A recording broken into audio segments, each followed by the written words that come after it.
여러분, 형통하는 삶, 형통한 삶 듣기만 해도 기분 좋죠. 그런데 왠지 지금의 나와는 조금 거리가 먼 것 같은 말이 형통 아닌가요? 형통한 삶. 여러분들은 형통이라는 단어를 생각하면 어떤 느낌이 드세요? 형통하면 생각나는 거 아마 둘 중에 하나일 것 같아요. 결과적으로 뭔가 잘 되는 거. 잘 되는 거. 세상 사람들이 나를 무시하지 못하고 나를 짓누르지 못하고 내가 뭔가 세상 속에서 큰 소리 한번 외칠 수 있도록 든든한 무언가가 쫙 결과물이 나오는 것, 이것이 형통함 아닌가라는 생각이 들 때가 있고, 아마 그리고 두 번째를 더 많이 생각할 것 같은데, 내가 원하는 대로, 내가 내 뜻대로 뭔가 잘 풀려나가는 것, 잘 풀려나가는 것을 형통함이다라고 생각할 수가 있습니다. 그렇다면은 여러분들에게 또 질문 한번 하고 싶어요. 무슨 말이냐면, 성경 속에서 형통의 아이콘 하면 여러분들은 누가 생각나십니까? 형통의 아이콘. 그쵸? 아마 항상 누가 질문하지 않을 거면도 대답을 하지 않을 것임에도 불구하고 늘 이렇게 질문하는 습관이 있어요. 이거 참 고쳐야 되는. 그럼에도 불구하고 이렇게 유심히 보면 들리지 않게 입모양으로만 이렇게 답변을 해주시는 분들이 있어요. 근데 또 그걸 제가 봐요.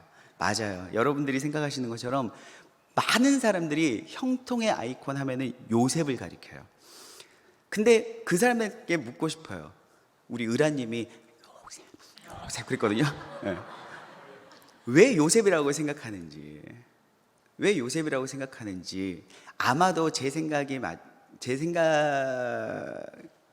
유추해 보자면, 물론 우리 의라님의 신앙이 그렇다는 게 보다는 국무총리라는 어떤 큰 타이틀을 마지막에 그가 참 많은 고생을 하긴 했지만 애굽의 국무총리라는 당시에 인간이 누릴 수 있는 왕을 빼고 나서, 왕은 그 당시에는요 신의 아들이었으니까 일단 신의 아들격 되는 애굽의 왕은 빼고 인간이 누릴 수 있는 최고의 형통함의 결과, 형통함이 바로 이집트의 국무총리가 되는 것이었거든요. 아마 그랬기 때문에 형통하다고 생각하지 않나라는 생각이 들고요. 또 요셉에게 형통함이라는 단어가 붙여서 사용이 됐어요. 요셉에게. 네. 그러면 한번 우리가 봐볼까요? 창세기 39장 23절 말씀 좀 보여주실래요? 창세기 39장 23절 말씀 시작.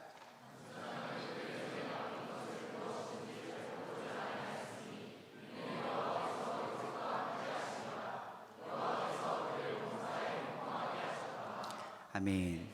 그래요. 요셉에게 형통함이라는 단어를 사용하셨어요. 성경에서.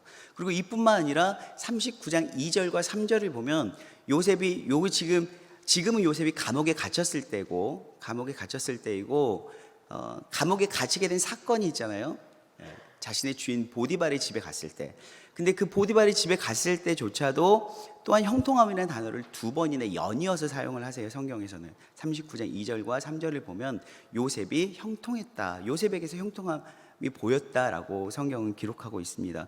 아마도 그랬기 때문에 많은 사람들이 성경의 어떤 성경 구절들을 잘 알지는 못하지만 요셉을 형통의 아이콘으로 많이 들어왔고, 또한 우리가 잠깐 성경을 읽어보았을 때에도 창세기에서 요셉이 국무총리라는 타이틀을 거머쥐면서 요셉은 진짜 형통한 사람이구나 라고 생각을 할 것 같습니다. 많은 사람들이. 그러나 여러분, 만일 요셉은 구약에 갇혀진 사람이고요, 구약의 사람이고 성경 전체를 통해서 여러분들에게 진짜 형통한 사람이 누구라고 생각하십니까? 라고 질문한다면 여러분들은 또 누구라고 생각하십니까? 처음에도 제가 신약과 구약을 나누지는 않았습니다만 여러분들 요셉이라고 말씀을 하셨거든요. 아마 신약을 포함시킨다고 할지라도 신약과 구약을 나누어서 제가 다시 설명을 드리고 합쳐서 누구라고 하십니까? 라고 해도 여러분들은 아마 요셉에서 벗어나지 않을 것 같습니다. 그렇다면 여러분, 우리가 그토록 흠모하고 사랑하는 예수님 내지는 사도 바울, 그들은 형통한 삶이 아닐까요? 그들은 형통하지 않았나요? 우린 다 형통하고 싶어 해요. 형통하고 싶어 하는데 형통한 삶은 요셉이 생각나고, 우리가 정말 신앙적으로 닮고 싶은 사람은 사도 바울 또한 예수님인데, 이상하게 둘 중에 하나를 그럼 선택해봐라고 이야기. 우리 막 뭔가 분리가 되기 시작해요. 형통함과 좋은 신앙이 분리가 되기 시작하고요.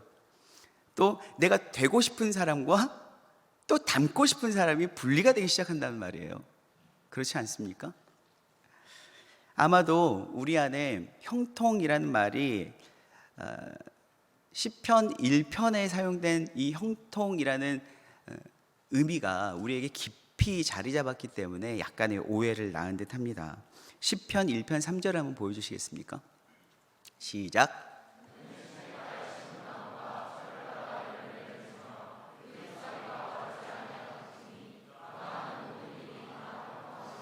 아멘. 잠깐 멈춰 주시고요.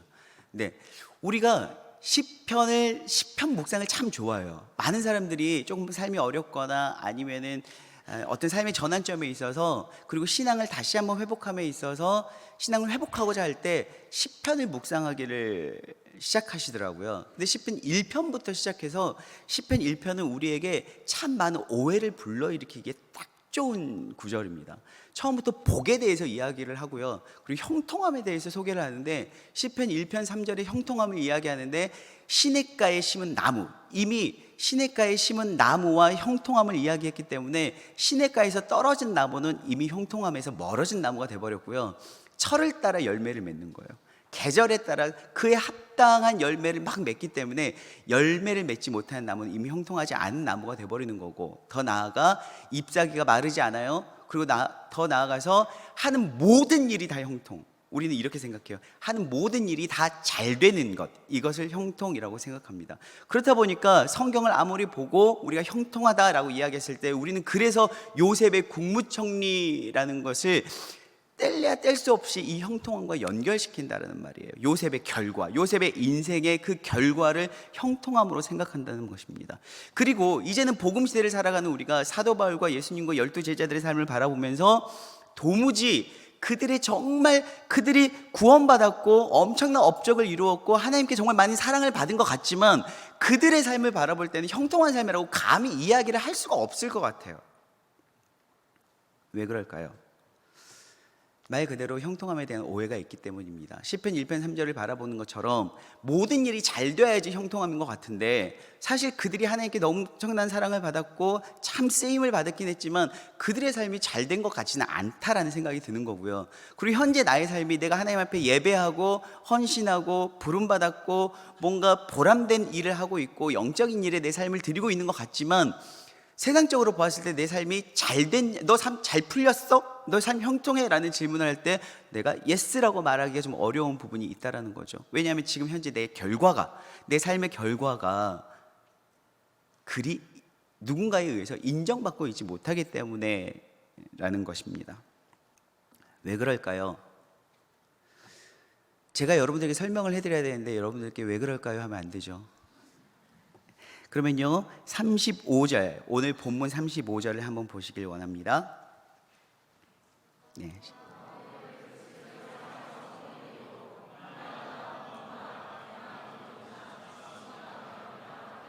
아멘. 네, 요걸로 사용하도록 할게요.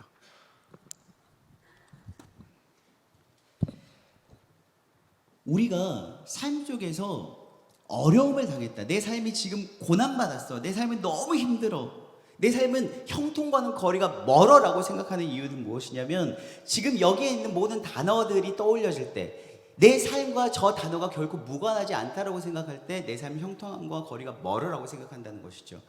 예를 들자면 환난이 내게 왔어요, 고난이 왔어요, 적신이 왔어요, 기근이 왔어요. 여러분, 이것들이 내게 올 때 내 삶은 전혀 형통하지 않아. 내 삶을 이제 형통하길 원해, 형통하길 원할 뿐 내 삶이 형통하지 않아라고 우리는 생각한다는 것입니다. 그렇기 때문에 사도 바울의 삶이 아무리 멋들어지고 그의 신앙은 존경할 만하고 그의 신앙을 내가 담고 싶어 하긴 하지만, 그의 삶을 결코 형통하다라고 말할 수가 없다라는 것이죠. 여러분, 제가 결론부터 말씀드릴까요? 이런 환난과 곤고나 박해나 기근이나 적신이나 위험이나 칼이 내 인생에 달려든다고 할지라도 그럼에도 불구하고 내 삶을 붙드시는 하나님의 사랑을 내가 경험하고 있다면 곧 이것이 곧 형통이라는 것입니다. 이제 신약 시대를 지나서 복음의 시대를 살고 있는 우리는 바로 이것을 형통함이다라고 고백할 수 있어야 합니다. 이것이 형통함에 대한 정의와 형통함을 바라보는 기준, 형통함을 바라보는 시선이 여기서 달라질 때 그리스도인이 될 수 있는 것입니다. 제가요 오늘 이 말씀을 묵상하면서 많은 생각들을 했습니다. 그리고 우리가 이야기했던 형통의 아이콘 요셉을 생각했던 것이 무엇이냐면, 사실 요셉을 생각할 때 그가 국무총리가 되긴 했지만 이 형통이라는 단어가 요셉이 국무총리가 됐을 때 형통이라는 단어를 적용하지 않았다는 거예요. 뿐만 아니라 요셉의 삶이 쭉 보았을 때 그의 삶이 곧 그리 형통한 것 같지는 않다라는 거예요. 그가 무언가를 할 때마다 계속해서 끊임없이 막혔고요, 꼬이기 시작했어요. 채색 옷을 입고 아버지의 사랑을 온팡 받을 때, 여러분 그때 어땠습니까? 형님들의 시기와 질투 때문에 노예로 팔려 죽임당할 뻔했어요. 거기서 큰형의 어떤 만류로 인해서 노예살이로 가게 됐습니다. 여러분, 여러분들에게 질문할게요. 자꾸 질문하죠. 답도 안 하는데. 여러분들 노예살이가 좋습니까? 차라리 죽는 게 낫습니까? 우리는요 차라리 죽는 게 낫지라고 생각해요. 노예로 평생 사느니 죽는 게 낫지라고 생각해요. 여러분, 노예살이와 죽음에 관해서 우리가 생각할 때 우리는 노예는 끊임없이 매일 매순간 그 삶에 연속적으로 계속 고난을 경험하는 거라고 생각하잖아요. 하루하루가 고된 노역으로 말미암아서 끊임없이 힘들고 그리고 마지막에 딱 집에 하루가 끝나고 잠을 잘 때는 이 고된 노역을 다 끝내고 잠자리에서 등 붙이고 눕는 그 시간이 가장 형통한 시간.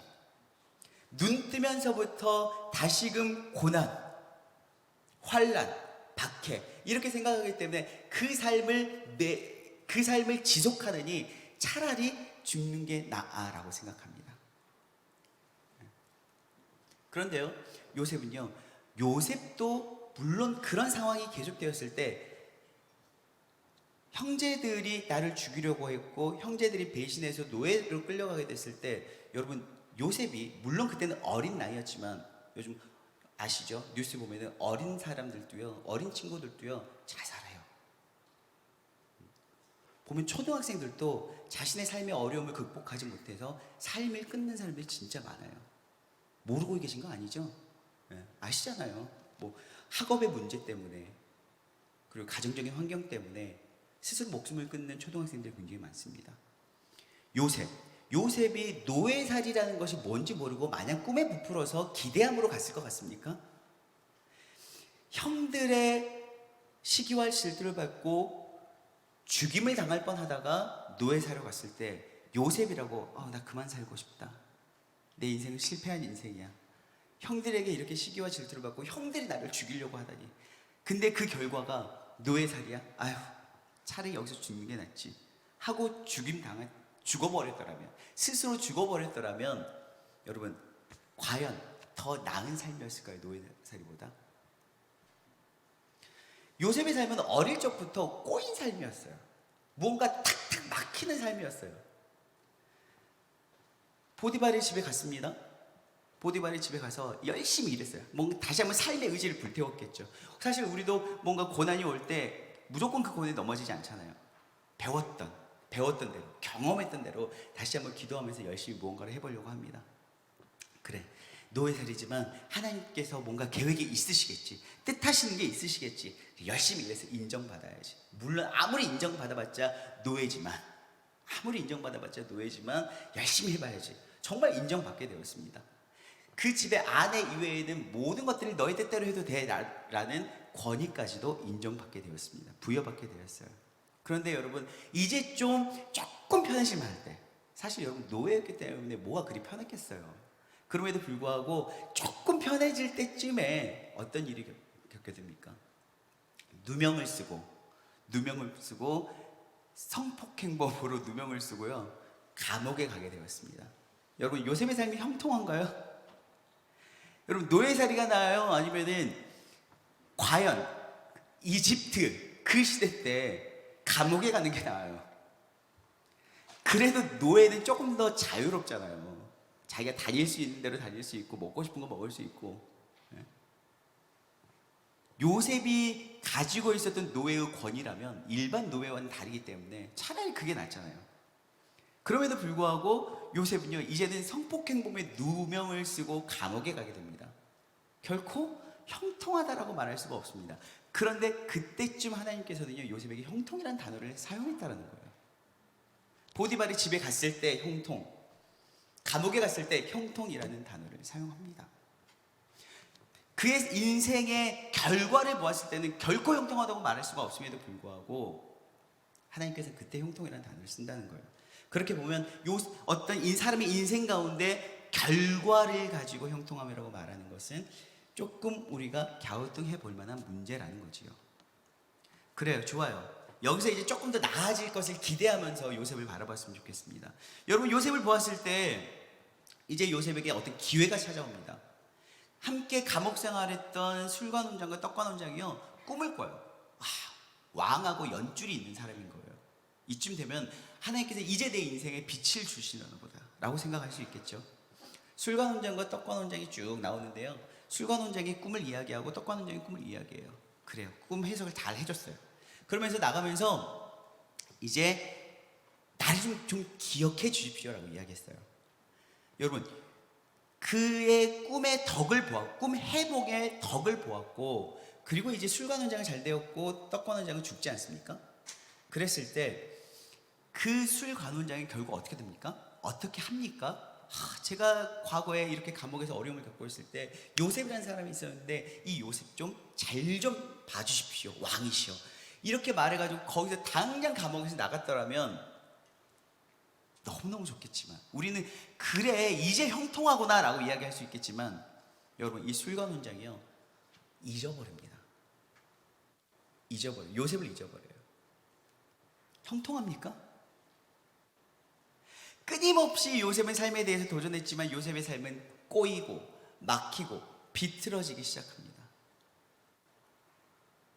결국 요셉은 국무총리라는 결과를 갖게 되지만, 하나님께서 요셉의 삶 가운데 중요한 것은 요셉의 삶 가운데 하나님께서 늘 함께 하셨고, 형제들의 시기와 질투로 죽임을 당할 처지에 놓여있을 때도 주님은 함께 하셨고, 보디발의 집에 노예로 끌려갔을 때도 함께 하셨고, 더 깊은 나락으로 떨어지는 것 같은 감옥살이를 할 때에도 요셉과 하나님께서 함께 하셨다는 거예요. 여러분, 하나님과 함께 하시는 것이, 하나님께서 우리의 삶에 함께 하시는 것이 곧 형통이라는 것입니다. 문제는 무엇이냐면, 요셉이 하나님이 늘 함께 하시는데 요셉이 함께 하시는 하나님을 경험하고 느꼈다는 거죠.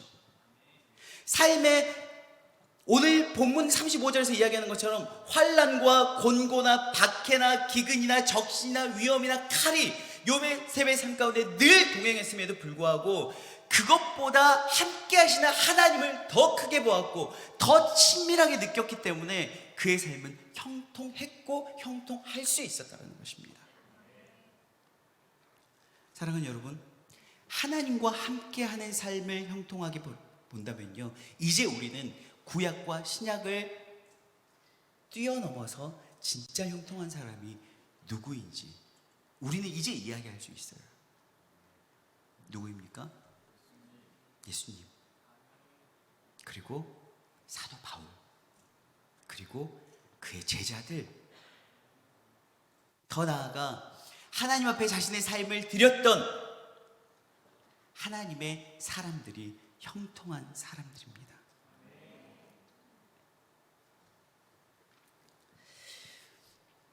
우리는요, 환난이나 공고나 박해나 기근이나 적신이나 위험이나 칼이라는 요소들이 내게 다가올 때 늘 주춤하게 됩니다. 왜냐하면 어떤 이유와 상관없이 너무 힘들기 때문이죠. 환란이라는 것은요, 어떤 큰 어떤 전쟁과 같은 어떤 문제라기보다는 들립시스라는 헬라어 단어가 쓰였는데요, 나를 압박해 오는 거예요. 압박. 여러분, 청년하면 지금 압박받고 있는 시대 아닙니까? 세대 아닙니까? 결혼에 대한 압박, 취업에 대한 압박. 여러분, 이건 스트레스가 아니라요, 여러분들 지금 환란을 당하고 있는 거예요. 환란을 당하고 있는 겁니다. 그리고 직장에서는 업무에 대한 압박. 어떤 논문 하면은 여러분 기한에 맞춰서 제출해야 되는 부분들 있잖아요. 논문에 대한 압박. 여러분이 지금 환란을 당하고 있는 겁니다. 환란을 당하고 있는 거예요. 그러나 성경은 분명히 이야기하고 있습니다. 그리스도 예수 안에 있는 하나님의 사랑에서 끊을 수가 없다. 여름에 저는 기도주간이 있는 게 참 감사해요.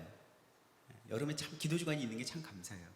모든 여름의 사역들과 사실 상반기, 하반기 사역을 쭉 끝내고 여름에 이제 가장 탈진, 번아웃이 되었을 때 기도주간에 갔습니다. 기도주간에 가면요, 늘 다시 한번 묵상하게 되고 접촉하게 되는 게, 여러분 우리가 책으로도 읽었던 존 버년의 철로역정이에요. 철로역정의 이 산책을, 필그림 하우스라는 곳을 가면 이 철로역정의 이 철로역정이 하나의 그 프로그램처럼 되어 있거든요. 물론 참여할 수도 있고 혼자서 그 철로역정 산책길을 갈 수도 있지만, 철로역정의 이 길을 쭉 산책하면서 저를 사로잡는 몇 장면들이 있어요. 무엇이었냐면, 십자가의 언덕, 여러분 기억나신가요? 철로역정을 보신 분들 기억나세요? 십자가를 통해서 순례자의 죄짐이 다 벗어져 버렸던 것이요, 철로역정의 굉장히 초반부에 있다는 거예요. 초반부에 있어요.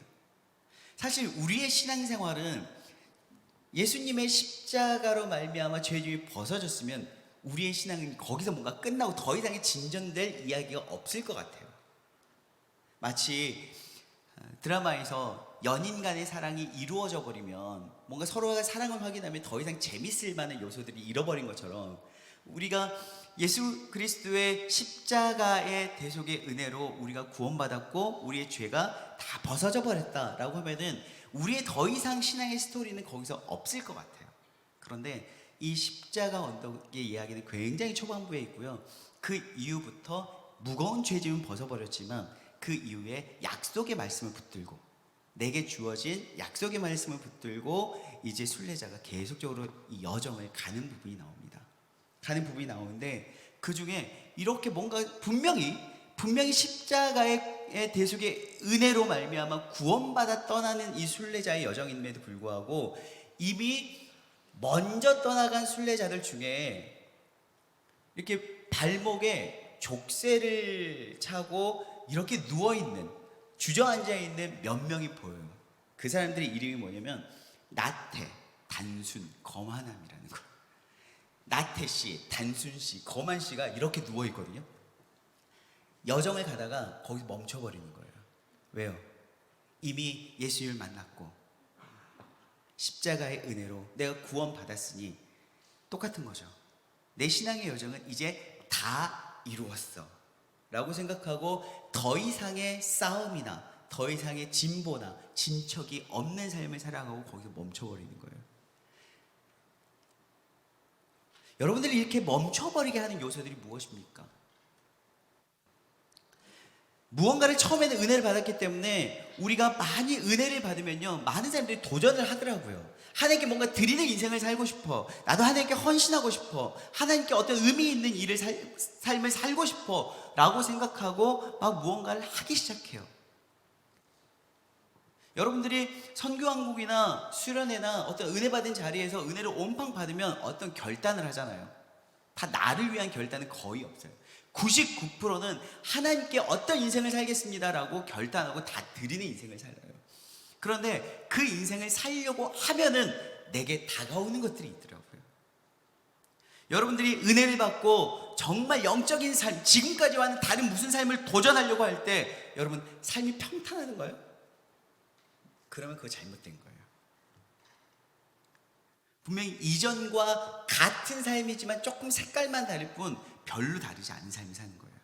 그런데 여러분들이 진짜 은혜 받고 이전과 다른 삶을 살려고 결단하면요, 항상 뒤따라오는 게 박해랑 환난이나 기근이나 적신이나 이런 것들이 따라와요. 압박이 따라와요. 네가 지금 그럴 때냐? 압박하기 시작해요. 수련회 때 은혜 받고 내가 뭔가를 하려고 했더니, 그러니까 여러분 늘 그런 은혜의 장소에서 늘 하는 말이 있잖아요. 마지막 날, 여러분 은혜 받으시면 결코 여러분들의 삶을 사단이 가만두지 않을 것입니다. 뭐 이렇게 이야기하면서 받은 은혜 잘 간직하고 이 결단대로 잘 살아가라고 늘 그런 프로그램의 마지막 때에 늘 그런 권면을 해요. 조심하십시오. 근데 아니나 다를까 이 수련회 가방을 딱 집에 풀어놓을 때쯤 뭐 했냐?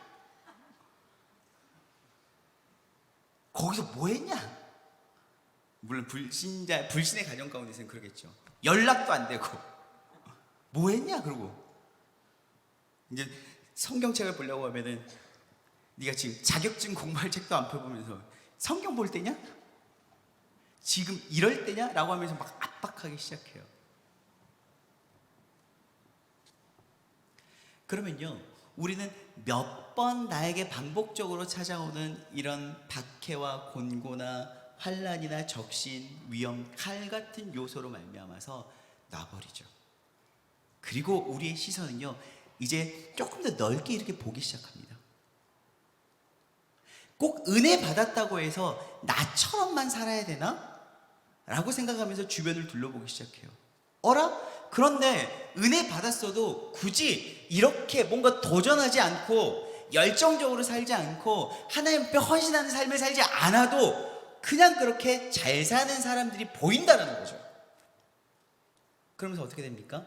아하, 하나님은 율법의 하나님이 아니라 은혜의 하나님이지 굳이 이렇게 살지 않아도 괜찮나?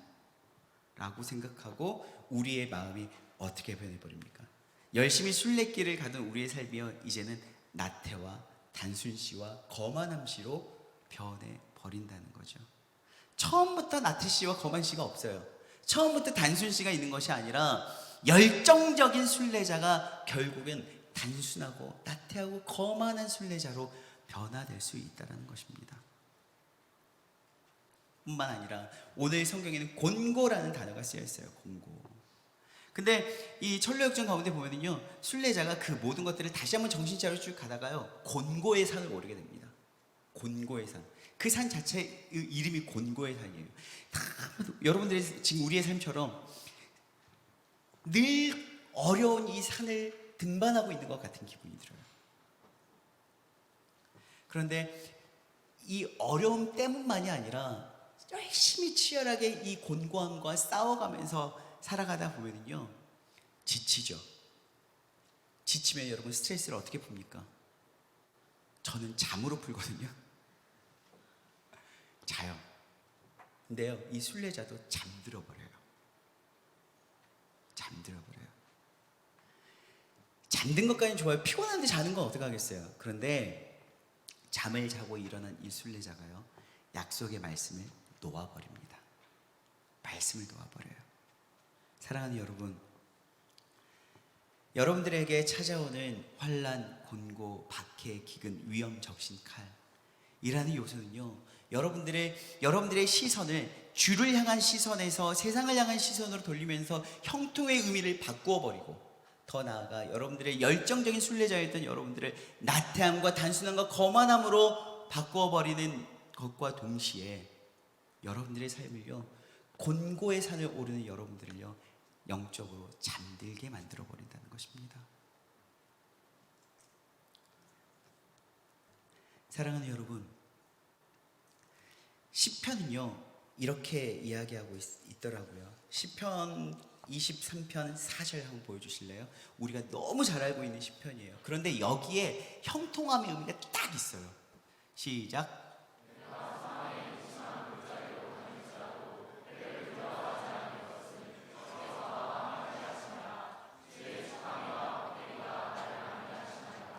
아멘. 아멘. 보여주십시오. 사망의 음침한 골짜기를 다녀요. 사망의 음침한 골짜기를 다니고 있지만 그럼에도 불구하고 나에게 엄습하는 이 해악들을 두려워하지 않을 것은 무엇 때문에? 주께서 나와 함께 하시기 때문이다. 그렇기에 나는 이 길을 간다 뿐만 아니라 오늘 시편을 보면은요, 시편 23편을 보면은 사망의 음침한 골짜기만 나와 있는 것이 아니에요. 푸른 초장 우리 잘 알고 있잖아요. 시편 23편 잘 알고 있기 때문에 거기서 나오는 우리가 흠모할 만한 좋은 단어들이 있어요. 푸른 초장, 시냇가. 결국 주의 말씀을 붙들고 주께서 약속하신 그 말씀을 붙들고 사망의 음침한 골짜기 곤고의 산을 오르면 나와 함께 하시는 주님 붙들고 나아가다 보면 결국 내 삶이 시냇가요, 푸른 초장으로 인도를 받게 될 것이다. 사랑하는 여러분, 형통함은요 나중에 결과치로 나타나는 것이 아니라 늘 나와 동행하시는 하나님과의 과정 가운데에서, 인생의 여정 가운데에서 여러분 형통함은 이미 입증되는 것입니다. 우리들의 인생 가운데 늘 주님께서 동행하신다라면, 그리고 그 주님의 인도하심에 우리가 늘 순응하고 살아간다면 여러분 그 인생이야말로 가장 형통한 인생임을 여러분 믿으시기 바랍니다. 요셉은 그렇게 꼬이고 비틀어지고 막힌 삶을 지속적으로 살았지만 그 과정 가운데에서 하나님이 나를 버렸어라고 생각하거나 하나님께서 나를 떠나셨어라고 생각하지 않고 하나님과 동행하신 가운데 하나님의 그 섭리 안에서 자신의 신앙을 늘 증거하고 점검하는 삶을 살았어요. 결국 그는요 하나님께서 붙들어 주셨습니다. 늘 붙드시던 하나님이 결국 하나님께서 마지막까지 그를 붙들어 주십니다.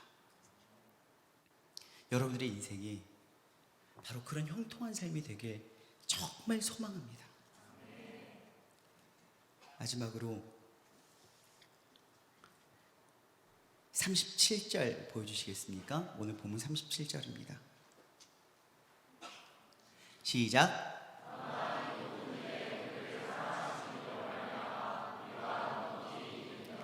아멘. 이 모든 일이라고 하는 것은 무엇이냐면 35절에 나왔던 오늘 제가 여러 번 말씀드리는 단어들이에요. 환난, 공고, 박해, 기근, 적신, 위험, 칼. 이 모든 일에 우리가 이길 수 있는 것은 마치 칼이 왔을 때는 총이 있어야지 이기는 것이 아니라 우리를 사랑하시는 이로 말미암아 우리가 이긴다. 겨우 이긴다거나 아니면 빠듯하게 이긴다는 것이 아니라 넉넉히 이긴다라는 것입니다. 사랑하는 여러분, 우리의 삶에 늘 동행하심으로 우리를 붙드시는 그 하나님의 은혜에 붙들려서, 우리를 사랑하시는 그 하나님의 그 사랑에 붙들려서 이 힘든 곤고의 산을 오를 때에 우리는 결국에 넉넉히, 빠듯하게도 아니고 넉넉히 이길 줄 믿습니다. 왜냐하면 우리를 붙드시는 그분이 지금 말하는 그 어떤 것과도 게임이 안 되시는 분이기 때문입니다. 더 나아가서 39절에 높음이나 깊음이나 다른 어떤 피조물, 사망이나 생명이나 천사나 권세자들보다도 비교할 수 없는 분이 우리 주 그리스도이시기 때문입니다. 그분의 사랑이 여러분들을 넉넉히 승리하게 하실 줄 믿습니다. 나아가 그분의 사랑을 늘 묵상하고 그분의 사랑을 누리며 그 사랑에 붙들릴 때에 우리는 지금 현재도 곤고의 산에 오르고 있는 여러분들의 지금 현재도 형통한 삶이라 고백할 수 있을 줄 믿습니다.